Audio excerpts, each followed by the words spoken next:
Hey guys, my name's John and I'm an alcoholic. Today's daily reflection, March 31st, titled No One Denied Me Love.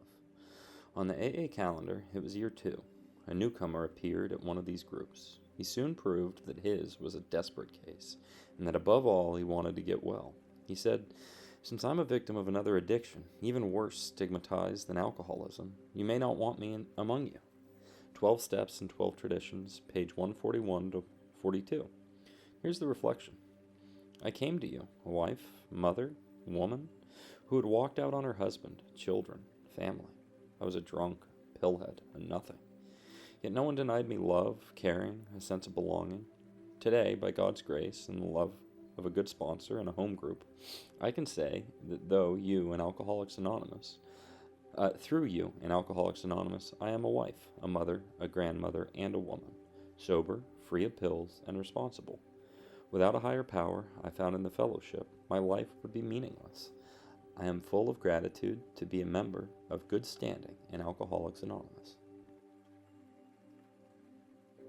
This is an interesting reading for me today. I was first introduced to kind of the group and the program back in the day.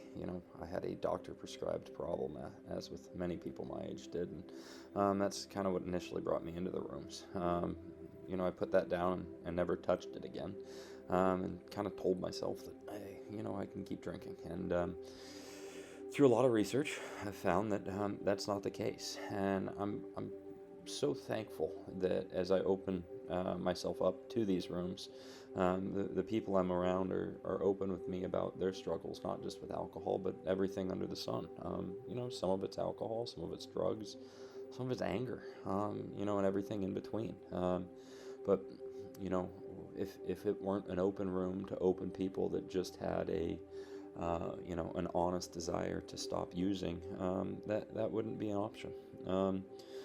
I'm a divorcing dad, living with my parents, so I would say the outcome isn't a guarantee right now.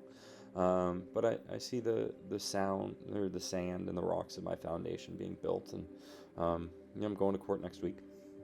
I get to spend a good time with my daughter, and we're gonna have a blast.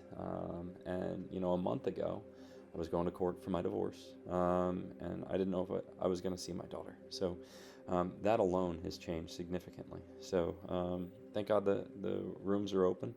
I had a great meeting today. Look forward to a great meeting every day, while I'm in New York as well. Thanks again for listening, guys. Look forward to hearing what you've got to say.